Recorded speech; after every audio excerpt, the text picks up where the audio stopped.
Mari kita niat itikaf. Mari kita sama-sama juga berniat untuk talabul ilm. Untuk lebih efisiennya waktu, pada Al-Mukarram Profesor Dr. Kiai Haji Muhammad Faisal Hamdani MA dengan segala hormat. Silakan. Bismillahirrahmanirrahim. Assalamualaikum warahmatullahi wabarakatuh. Alhamdulillahi wahdah la syarikalah wa anna Muhammadan abduhu wa rasuluh alladzi la nabiyya ba'dah. Allahumma salli ala habibina syafi'ina Muhammadin wa ala alihi wa sahbihi ajmain amma ba'd. Bapak Ibu jemaah salat zuhur yang dirahmati Allah Subhanahu wa taala, kembali kita membahas Kifayatul Akhyar. Kita akan ulang kaji dari bab Thaharah. Bahagian-bahagian kitab Kifayatul Akhyar ini ada bahasan-bahasan yang tak ada dalam kehidupan nyata kita hari ini, seperti bab budak. Jadi yang seperti tidak kita bahas. Kita bahas dan kita ulang bahagian-bahagian yang hari-harian atau setiap hari kita temui dalam kehidupan, supaya dia lebih kontemporer dan langsung bisa kita amalkan. Kitab Thaharah. Thaharah itu artinya bersuci. Setiap kitab fikih ketika mengkaji Thaharah pasti dimulai dengan bab air suci. Dari sini kita memahami, Bapak Ibu yang dirahmati Allah, bahwa yang pertama yang diajarkan dalam agama ini adalah sebenarnya suci bersih zahir batin. Karena memang kita hadir ke bumi dalam keadaan suci, kemudian menghadap Allah pulang nanti pun harus suci. Kalau tak suci tak bisa diterima. La tufattahu lahum abwabus sama, tak dibukakan pintu langit bagi mereka. Begitu juga menghadap Allah di dunia ini, ketika kita sholat suci, harus suci. Kalau kita ibadah sholat tidak tahu cara bersuci, cara wudhu, tak tahu mana air yang suci, ini dipastikan nanti sholat kita akan rusak semua seumur hidup. Maka bahagian bab Thaharah ini bahagian dari yang penting yang harus kita pelajari dan ulang-ulang supaya ingatan kita tidak lupa. Qala al-miyahul lati yazuzu biha tathhir sab'umiyah. Beliau mengatakan berdasarkan dalil-dalil ayat dan hadis, air yang boleh digunakan untuk mensucikan, bersuci, berwudu itu ada 7 air secara umum. Yang pertama ma'us sama, air langit. Yang kedua ma'ul bahar, termasuk air laut. Padahal air laut ini agak asin juga sebenarnya kan, tapi karena dia besar boleh digunakan. Ya. Kalau air 1 gayung, 2 gayung atau itu nanti bercampur dengan garam jadi asin, itu sebenarnya menjadi makruh. Kalau air laut ini walaupun dia agak asin karena dia luas, memang diciptakan Allah suci dan dia tidak bisa dikotori, saking luasnya dia, saking besarnya, walaupun kadang-kadang agak asin, itu tidak mungkin tidak dianggap suci karena dia dibutuhkan manusia juga kan, dan dipakai setiap hari. Kemudian ma'un nahar, air sungai. Air sungai ini termasuk yang suci, tapi kalau air sungai tidak asin. Kemudian ma'ul bi'r, air sumur. Sumur selama dia bersih, tidak bercampur dengan bangkai. Kadang-kadang sumur ini masuk mati tikus di dalam besar kan, bau tikus sumurnya. Ini kalau sudah bau gitu berubah warnanya, tak bisa lagi dibuat wudu. Tapi kalau dia secara umum tidak bercampur dengan bangkai-bangkai binatang, maka dia suci, ya, ma'ul bi'r. Kemudian ma'ul ain. Ma'ul ain, air mata air. Ini biasanya di pegunungan keluar air mata air pancuran, itu itu termasuk air yang boleh dipakai untuk berwudu. Mau air salju juga boleh karena turun dari langit bersih, tidak tersentuh najis. Kemudian yang terakhir ma'ul bar, air embun. Dibedakannya embun sama salju. Kalau salju di musim dingin, embun itu bekas-bekas dari dinginnya cuaca ya. Jadi kalau salju lebih kepada esnya dia. Jadi air salju itu sama saja dengan air. Air es itu pun sebenarnya bisa mensucikan walaupun dia dingin. Tapi kalau sudah bercampur warnanya, dia jadi makruh. Nanti ada pembahasannya sendiri. Kalau bercampur dengan najis tentu tidak boleh. Maka secara ringkas, air yang suci dan mensucikan itu adalah air yang keluar dari bumi, air sumur mata air, termasuk air laut, kemudian air yang turun dari langit, air hujan. Ini secara umum, alami dia, air yang turun dari langit, alam, air yang keluar dari bumi, alam. Ini secara alami memang disiapkan Allah untuk berwudu dan dianggap suci. Hal ini dijelaskan dalam Al-Quran, wa yunazzilu alaikum minas sama ma'al liyutahhirukum bih. Kami turunkan air dari langit, itu untuk apa? Untuk mensucikan kalian. Memang yutahhirukum, untuk mensucikan. Begitu juga ketika bicara air laut, maka Nabi SAW mengatakan, wat tahuru ma'uhu al-hillu maytatah.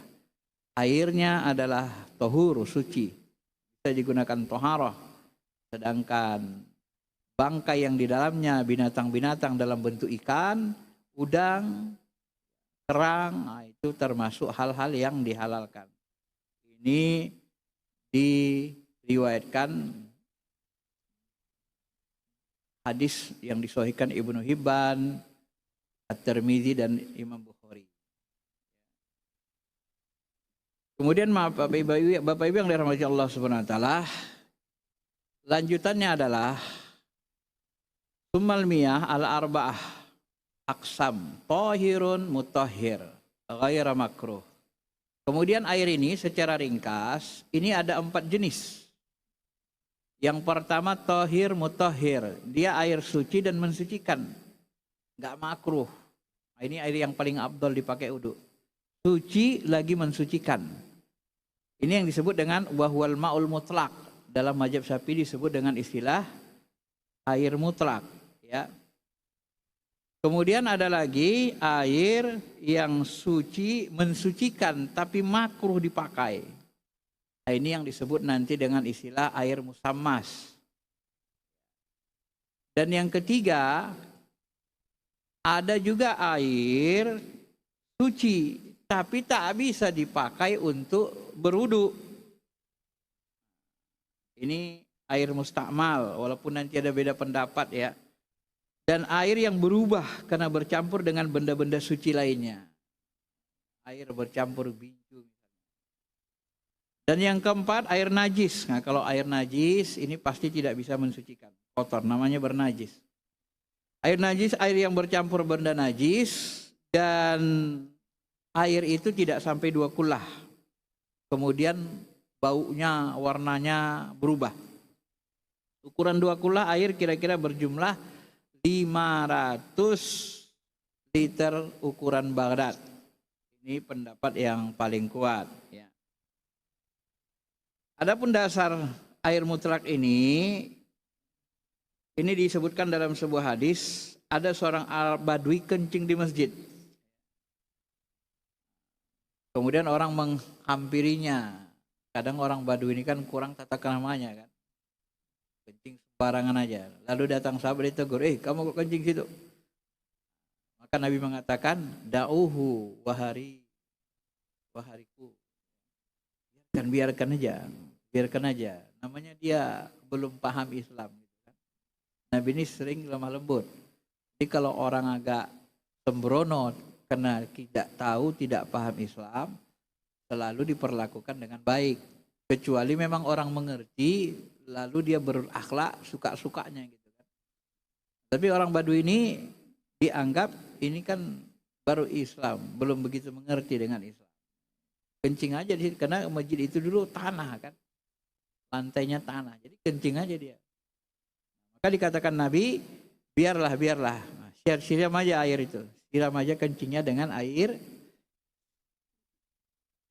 Sesungguhnya kalian diutus untuk menjadi orang-orang yang memudahkan, bukan menjadi orang-orang menyusahkan. Jadi tidak usah pada dihardi. Namanya dia sudah sesak kan. Kalau dipaksa juga nanti kan kocar kacir dia. Madinah itu dekat dari makam Baki lagi, takutnya di kuburan itu pula. Dibuangnya kecil kan, lebih parah lagi. Nah, ini Nabi begitulah akhlak Nabi SAW ya, sangat lembut. Ketika orang terdesak, memang dalam posisi terdesak mau buang air, dan ternyata dia buang air dekat masjid, lalu Nabi suruh disiram. Nah, air di sini adalah air yang mutlak, membersihkan. Adapun air musammas, ini air yang dipanaskan dalam bejana logam dengan memakai panas matahari. Ini kena terik matahari. Ini disebut musammas. Sebenarnya air ini suci, air musammas ini. Tapi dia makruh. Banyak ulama mazhab Syafi'i memakruhkannya. Kenapa makruh? Karena bisa mengakibatkan penyakit kusta. Ini juga diulang-ulang sebenarnya nih. Hati-hati air yang dipanaskan itu kita buat wudu, itulah kadang-kadang penyebab penyakit kusta di kulit kita. Karena sering memakai air musammas itu. Jadi air-air yang memberi mudarat, membawa penyakit, walaupun pada awalnya dia suci, itu dimakruhkan oleh ulama. Ya.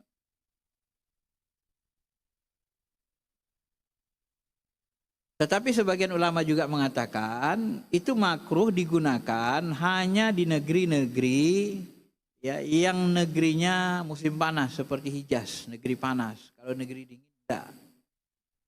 Itu pula sebagian ulama tapi mengatakan demikian. Kemudian yang berikutnya air mustakmal. Air mustakmal ini adalah air yang telah dipakai bekas wudu. Kita berwudu, kemudian dipakai lagi untuk wudu. Ini suci. Berdasarkan hadis Sahih Bukhari Muslim dari Jabir, dia pernah berkata, Rasulullah SAW mendatangiku ketika aku sakit dan hampir tak sadarkan diri. Beliau berwudu dan menuangkan air bekas wudunya kepadaku. Itu suci. Jadi air bekas wudu Nabi dituangkan ke beliau. Jadi makanya dianggap itu airnya suci. Walaupun mustakmal. Ya. Waktu itu beliau sakit parah, demam panas. Sehingga merasa sangat sakit dengan demamnya. Tetapi air mustakmal ini dianggap tidak mensucikan. Ini didasarkan kepada hadis Muslim. Misalnya Abu Hurairah memberatkan Nabi SAW bersabda, La yaktasil ahadukum fil ma'id dami wa huwa junub. Jangan salah seorang di antara kalian mandi di air yang tergenang, tidak mengalir ketika dalam keadaan junub. Para sahabat bertanya, wahai Abu Hurairah, apa yang harus dilakukan? Dia menjawab, orang tersebut harus mengambil air seciduk demi seciduk. Hadis ini menunjukkan bahwa mandi di air tersebut akan menghilangkan kesuciannya. Jika hukumnya tidak seperti itu, maka ia tidak akan dilarang. Hukum wudhu dalam hal ini sama dengan hukum mandi karena hakikatnya sama, yaitu menghilangkan hadas. Jadi larangan di sini dianggap oleh ulama Syafi'iyah adalah larangan makruh.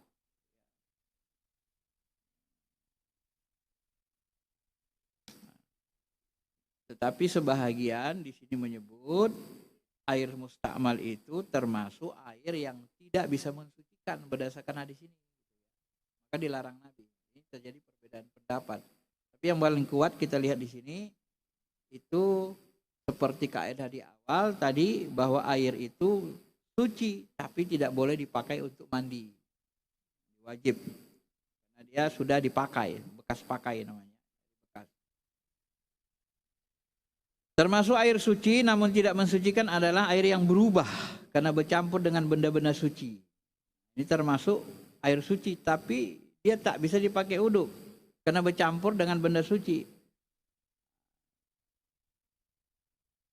Misalnya air yang bercampur dengan misik, dengan minyak wangi, campur dia, itu tak bisa kita buat wudhu. Atau air yang bercampur dengan garam seperti tadi disebut, ya, bercampur dengan apa namanya, kalau sekarang itu pewarna, zat pewarna kan, airnya putih lalu kita campur dengan pewarna jadi biru, padahal pewarna itu sebenarnya bukan najis, bersih, tapi tak boleh dipakai wudhu lagi.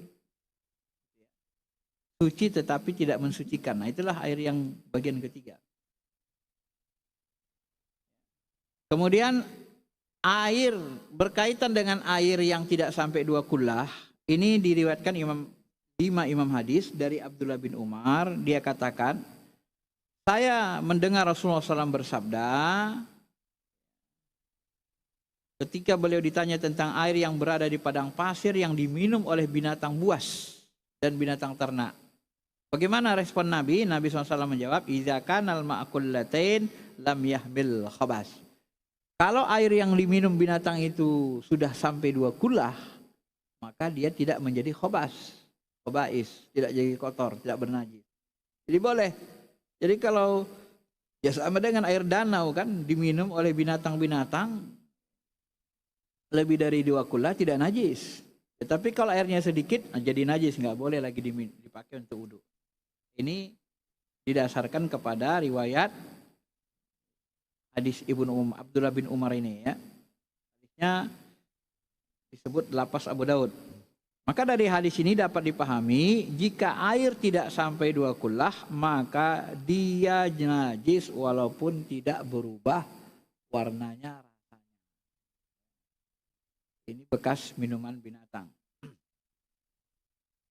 Kemudian hadis lain juga mengatakan, "Idza stayqadha ahadukum min naumihi fala yaghmis yadahu fil ina'i." Apabila salah seorang di antara kalian bangun dari tidurnya, maka janganlah memasukkan tangannya ke dalam bejana sampai mencucinya 3 kali. Karena dia tidak tahu di mana tangannya bermalam. Ini menunjukkan orang yang bangun tidur tak boleh masukkan tangannya ke bejana, khawatir tangannya kotor oleh najis tak kelihatan. Najis tak kelihatan akan menyebabkan air berubah warna. Jika bukan karena najis yang tidak kelihatan itu menyebabkan air menjadi najis, maka dengan persentuhannya maka dia tidak akan dilarang. Sekiranya tangan kita tidak menajis tak dilarang Nabi, tapi karena dikhawatirkan bernajis makanya dilarang Nabi. Ini artinya air yang bercampur sama najis itu sebenarnya tidak bisa dipakai, ya, kalau dia kurang dari 2 kullah. Sebenarnya 2 kullah lebih pun seperti air sumur, tapi kalau masuk di situ bangkai lembu, bau dia semua berubah warnanya, itu najis juga, ya. Jadi 2 kullah itu masuk najis-najis kecil yang tak merubah bau dan warna gitu sebenarnya. Tapi kalau masuk pula bangkai lembu di situ, lembu bau kali kan. Seminggu pula di sumur itu. Lebih dari 2 kullah, sumurnya gede. Bau tapinya. Sama dengan kolam rumah kita itu, misalnya katakan kolam itu tak kita pakai seminggu. Kan airnya bersih. Lebih dari 2 kullah tiba-tiba masuk bangkai di situ, dibuang orang, bau kolamnya sekolamnya jadi bau, berubah warna, berubah baunya. Itu jadi najis juga. Jadi 2 kullah itu pun apabila tak berubah warna baunya baru dia tidak najis, ya. Kemudian yang ke-6, dalil najisnya air bercampur benda najis dan jumlahnya tidak sampai 2 kullah atau mencapai 2 kullah namun berubah adalah ijma. Inilah dia. Jadi kalau berubah dia jadi ijma juga itu najis. Tapi kalau dia 2 kullah tak berubah warna, tak berbau, dia tak najis. Ini disepakati oleh ulama ijma.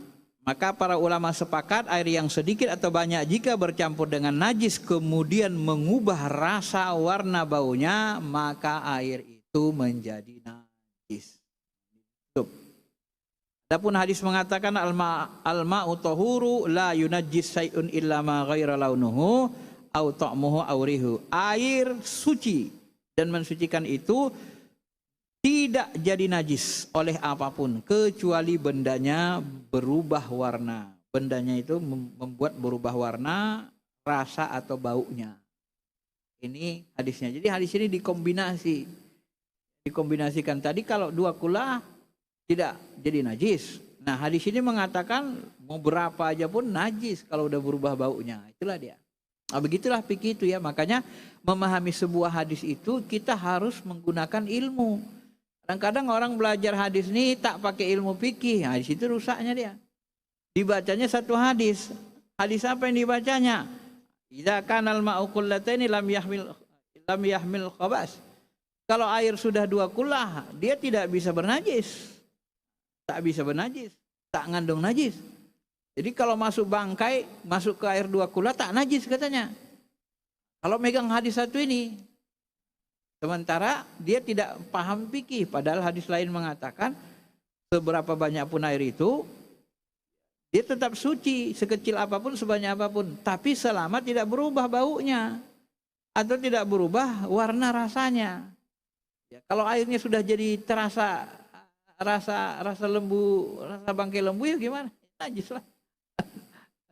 Walaupun satu kolam dia kan, tapi udah rasa lembu, mati lembu itu udah 1 bulan. Ya, akhirnya jadi najis. Nah, ini harus dipahami. Begitulah makanya dalam belajar hadis ini sebenarnya, apalagi berkaitan dengan hukum-hukum Islam, itu sebenarnya wajib ulama itu harus mengerti fikih dulu. Supaya apa? Supaya tidak salah-salah memahami hadis-hadis hukum. Sebahagian sahabat-sahabat kita kan walaupun dia sudah doktor, dia pahami hadis. Tapi dia tidak paham fikih, akhirnya ya salah. Dipahami secara terjemah saja seperti tadi. Dua kullah itu kira-kira sepadan 190 liter atau luas kubusnya, panjang sisinya 58 cm, 60 biasanya kan 60 58. Nah, misalnya yang terakhir saya buat contoh, perlunya kita belajar fikih ini ketika memahami hadis. Ada seorang ustadz besar di Indonesia, saya tidak sebut nama. Dia ketika berimam di satu masjid, sholat asar, tiba-tiba imamnya menjaharkan sholatnya. Bismillahirrahmanirrahim, alhamdulillahirabbil alamin, jaharkannya. Kemudian yang satu lagi baca ayat pun dijaharkannya juga setelah baca Quran, baca Fatihah. Lalu ditegur jemaah, subhanallah. Kan suruh jangan jahar. Digantinya ayatnya, pikirnya salah, digantinya ayatnya. Ketika digantinya ayatnya, subhanallah, kata jemaah lagi. Akhirnya digantinya qul huwallahu ahad Allahu samad lam yalid wa lam yulad lam yakul lahu kufuwan ahad. Subhanallah, kata jemaah juga. Rukuk dia. Ada seorang ustaz besar, karena dia menurut saya dia tidak paham fikih, terutama mazhab Syafi'i, dia ambil alih, dia jadi imam gitu. Dia jadi imam, yang jahar tadi jadi makmum. Coba dalam satu sholat 2 imam. Padahal imamnya tadi sholatnya tidak batal. Mungkin dia lupa atau dia tidak tahu tapi bacaannya masih bagus gitu kan. Bisa ditoleransi. Sebenarnya kalau kita jaharkan Fatihah atau ayat waktu sholat asar, itu tidak membatalkan sholat. Kalau imam tidak batal sholatnya, lalu kita ambil alih jadi imam. Jadi satu sholat 2 imam. Kiasnya kan tidak benar itu. Mana ada satu sholat 2 imam. Kecuali imamnya batal, buang angin. Tapi batal. Atau imamnya mau buang air besar. Wuduknya batal. Ya udah biar pergi baru ganti. Nah, kalau dia menjaharkan bacaan Fatihahnya ketika asar karena lupa atau nggak tahu atau linglung gitu kan. Kadang-kadang seperti lupa dia jaharkannya. Karena jarang-jarang dia sholat jemaah. Tiba-tiba pas sholat asar dijemahin orang dia, berdatangan orang di belakang. Nah, jaharkannya sholatnya. Begitu jaharkannya, apakah batal sholatnya? Tidak batal. Nah, kalau nggak batal biarin aja jaharkannya, nggak masalah. Kita ngikut aja. Subhanallah, tetap dijaharkannya sudah, ikut saja. Nggak masalah. Itu sama dengan doa kunut subuh. Dia tak kunut subuh langsung sujud. Subhanallah kita bilang, langsung sujud aja dia, nggak kunut dia. Lupa dia. Apakah batal imamnya? Enggak. Ya ikut saja sudah. Nanti di akhir baru sujud sahwi. Kalau dia mazhab Syafi'i selesai. Kalau enggak mazhab Syafi'i enggak apa-apa. Jangan karena dia meninggalkan kunut lalu kita gantikan imamnya. Ah ini kan enggak berfikih namanya, enggak paham fikih. Oh enggak batal kok digantikan, ya rusak. Itu lebih bid'ah. Ya kan? Menggantikan imam di tengah jalan kan bid'ah. Mana ada satu sholat dua imam? Ah, ini contoh maksud saya. Ini yang melakukannya doktor, tapi tidak paham fikih. Jadi dia memahaminya dengan akalnya sendiri. Padahal kalau dia memahami fikih, tidak boleh satu sholat itu dua imam.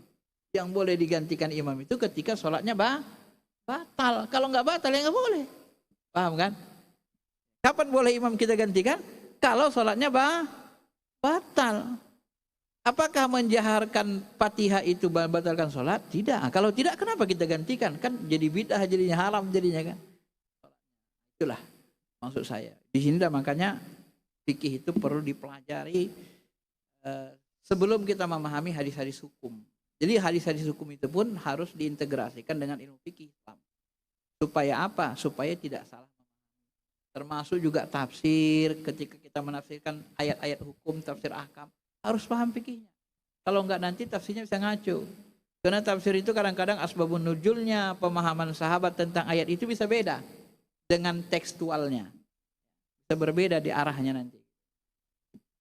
Baik, saya kira itu saja penjelasannya. Mudah-mudahan bisa dipahami. Baik Bapak Ibu hadirin dan hadirat yang kami muliakan, istimewa dalam kita mendalami tentang toharah, kita akan disuguhkan ibadah-ibadah yang suci di hadapan Allah Subhanahu wa taala yang Maha Suci. Mudah-mudahan ibadah kita diterima oleh Allah Subhanahu wa taala. Sebagaimana yang sudah dijelaskan tadi, ada beberapa air yang boleh untuk kita pergunakan dalam berwudu.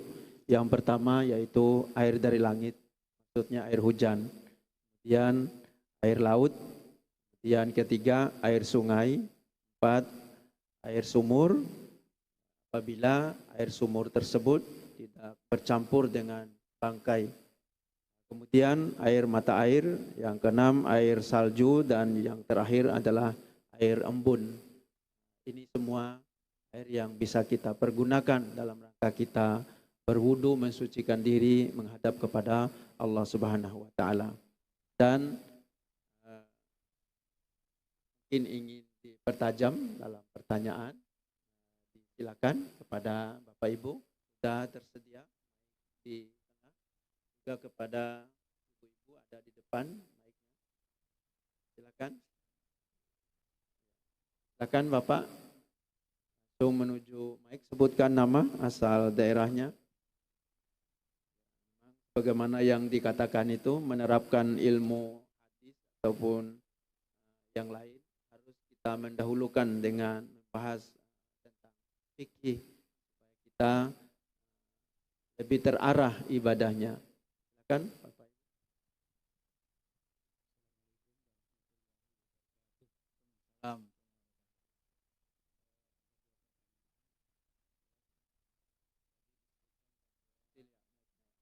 Dekati.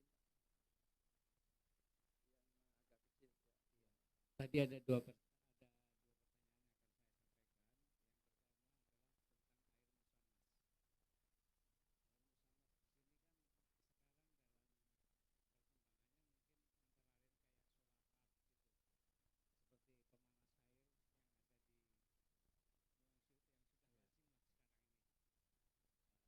Kemudian orang sekarang itu banyak yang ada kena rematik atau apa. Kadang-kadang ketika kita bangun malam, misalkan kita mau qiyamul lail atau tahajud, Butuh air panas. kita agak takut butuh air panas. Apakah itu diperbolehkan? Yang kedua, agak sedikit melenceng dari tema, tapi ini masih tentang toharo.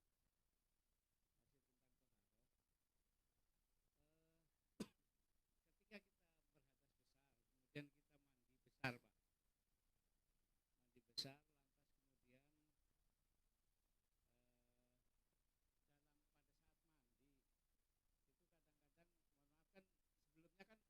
wudhu dulu. Wudhu dulu, lalu kemudian kita mandi besar. Pada saat mandi besar itu kadang-kadang, mohon maaf, kita keluar misalkan air kencing atau apa sedikit, atau misalkan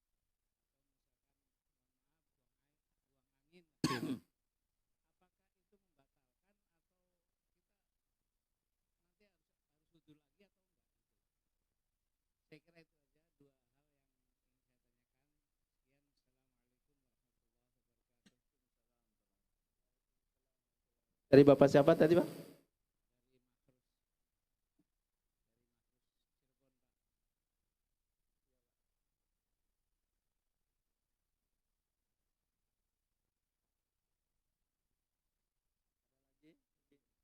Jadi satu pertanyaan yang cukup bagus gitu untuk mempertajam kajian kita pada siang hari ini. Jadi tentang air musamas, memang sering sekarang ini jadi ada pemanas air. Terkadang dengan menggunakan ada gas tertentu atau apa alat-alat yang canggih sekarang, sehingga ketika kita memakai air itu terasa hangat ya, tidak hangat, kan sedikit panas gitu kan. Apakah bisa ini, Prof? Kemudian yang kedua, ketika berhadas besar dan mandi junub ya, ketika itu bersamai dengan berwudu. Tapi ketika selesai mungkin buang angin atau kencing, kemudian apa perlu wudu lagi atau seperti apa? Iya, sebenarnya begini Pak, kalau kita sudah mandi wajib,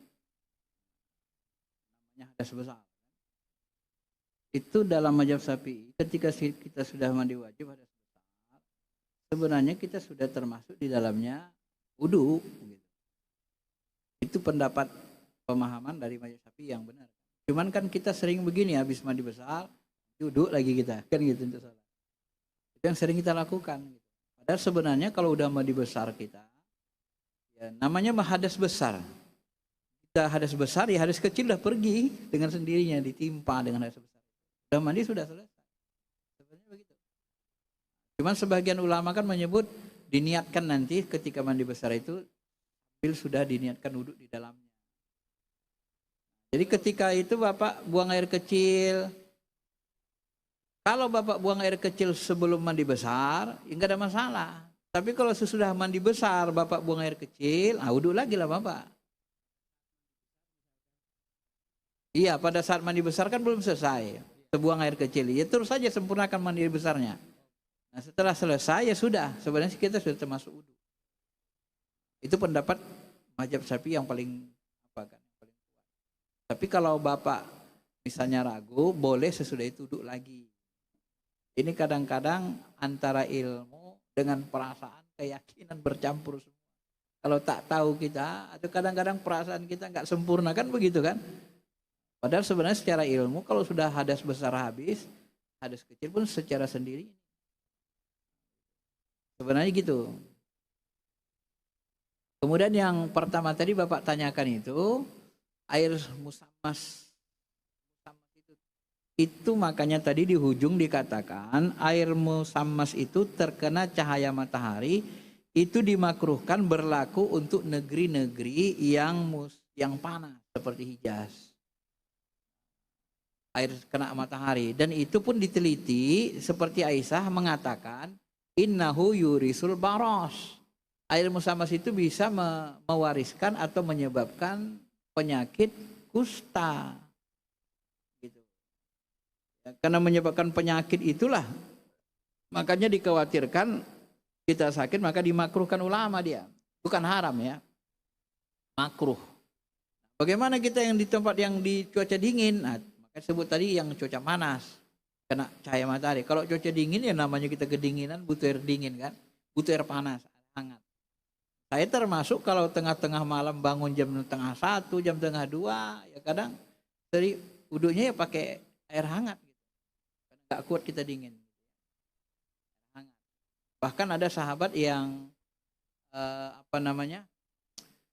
Amr bin As, dia junub Dia mau mandi tengah malam, dingin sekali kan. Gak berani dia mandi, akhirnya dia tayamum. Setelah dia tayamum, dia jadi imam. Karena dia pimpinan pasukan, jadi imam. Setelah selesai sholat subuh, dilaporkan ke Nabi, ya Rasul itu Amr bin As itu tadi dia junub, enggak mandi, dia tuh jadi ngimamin sholat katanya. Dipanggil Rasul, sini di sini. Benar enggak kamu tadi enggak uduk katanya? Enggak mandi katanya. Kamu junub enggak mandi katanya. Ya Rasul, saya tadi dingin sekali, mau mandi takut saya. Takut saya jatuh pingsan atau meninggal karena teringat saya dengan ayat la taqtulu anfusakum. Jangan kau bunuh dirimu. Akhirnya saya enggak berani mandi karena terlalu dingin. Makanya saya tayamum. Lalu Rasulullah SAW tertawa mendengar jawaban dari Amr bin As. Nabi bolehkan. Jadi itu sebenarnya. Makanya dalam posisi dingin gitu tidak ada masalah ya. Ya. Tadi ada satu lagi ya.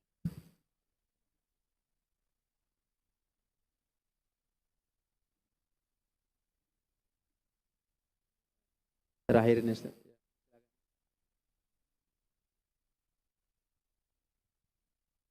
Ya langsung aja Pak. Ya silakan. Iya, dekatkan dikit. Enggak ditarik Pak, ditarik mic-nya ditarik. Ya copot. Ya, ketinggian. Ya, silakan Pak. Dekatkan mic-nya.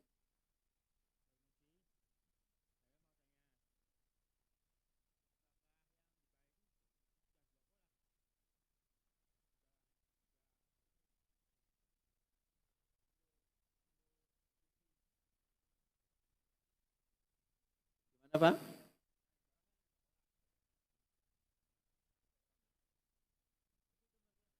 Maksudnya air Istiqlal. Oh iya, silakan. Ya, kalau air Istiqlal, insya Allah Pak sterilisasinya sangat tinggi ya. Mungkin untuk apa namanya yang dimaksud air yang di dalam Istiqlal ini, insya Allah Pak.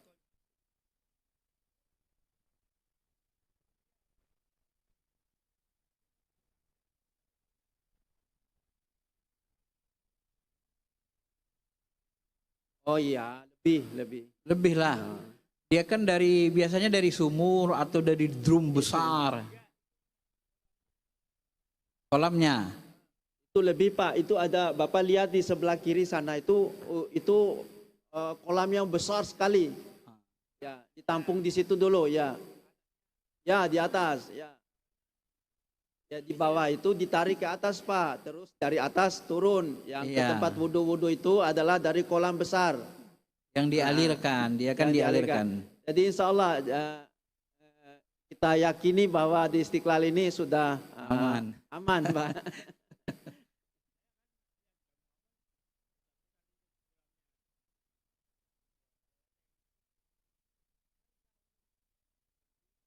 Ya, kami sudah memahami apa yang dimaksud oleh Bapak ya. Terima Iya. kasih Pak ya. Ya.